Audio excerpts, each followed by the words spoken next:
Hello बच्चों, आइए प्रश्न को देखते हैं। यदि P जब B घट चुका है तब A के घटने की प्रायिकता बड़ी है P A के घटने की प्रायिकता, तब निम्न में से कौन सही है। यहाँ पे पहला विकल्प दे रखा है A घटित हो चुका है तब B के घटने की प्रायिकता छोटी है B के घटित होने की प्रायिकता से, और यहाँ पे बोला गया है A और B के एक साथ घटित होने की प्रायिकता छोटी है A के घटने की प्रायिकता गुणा में B के घटने की प्रायिकता। और इसी तरह और भी विकल्प दे रखे हैं, आप देख लो इन्हों। मैं सीधा आपको सवाल पे आता हूँ। पहले मैं मुख्य उदाहरण की चर्चा कर लेता हूँ। मुख्य उदाहरण में ये क्या होता है, सहप्रतिबंध प्रायिकता, ये बताते हैं।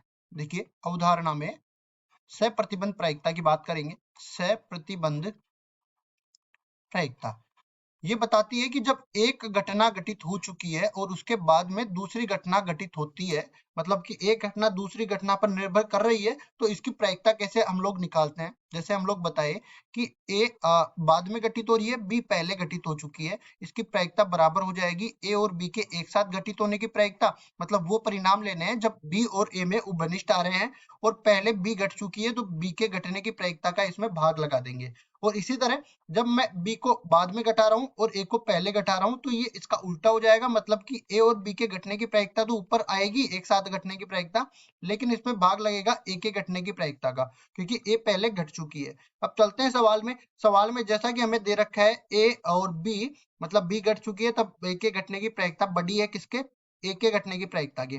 और हम लोग एक चीज और यहाँ पे बता देते हैं क्या, कि कोई भी प्रायिकता मान लो वो 0 से बड़ी होगी या 0 के बराबर भी हो सकती है, और 1 से छोटी होगी या 1 के बराबर भी हो सकती है। इस तरह से मतलब जो भी अपने पास राशि आएगी वो धनात्मक राशि आएगी। अब एक चीज इसमें हम लोग मान के चलते हैं कि पीए और पीबी दोनों ही जो है 0 के बराबर नहीं है। दोनों ही 0 के बराबर नहीं है, इसका मतलब ये है कि वो घटनाएं तो घटित होती है।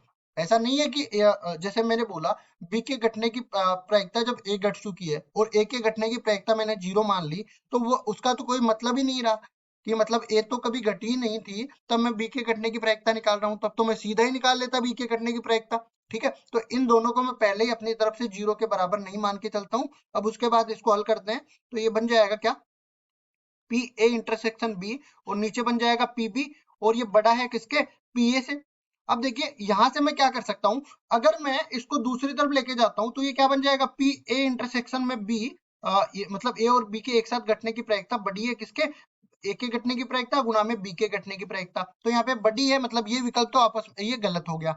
अब इसके बाद देखिए, इन सब में जो है पी बी बटा में ए निकाल रहा है, तो पी बी बटा में ए निकाल सकते हैं। कैसे करेंगे, हम लोग इसमें से ए को उठा के नीचे ले जाएंगे, तो ये क्या बन जाएगा, पी ए इंटरसेक्शन बी, और नीचे क्या चला गया, पी ए चला गया, और ये किससे बड़ा हो जाएगा, पी बी से बड़ा हो जाएगा। तो यहाँ पे मैं कह सकता हूँ, ये पूरे इसको क्या लिख सकता हूँ, पी बी, और जब ए घट चुका है तब बी के घटने की प्रायिकता, तो ये क्या बन जाएगा, पी ए घट चुका है तब बी के घटने की प्रायिकता ये बड़ी हो जाएगी पी बी से।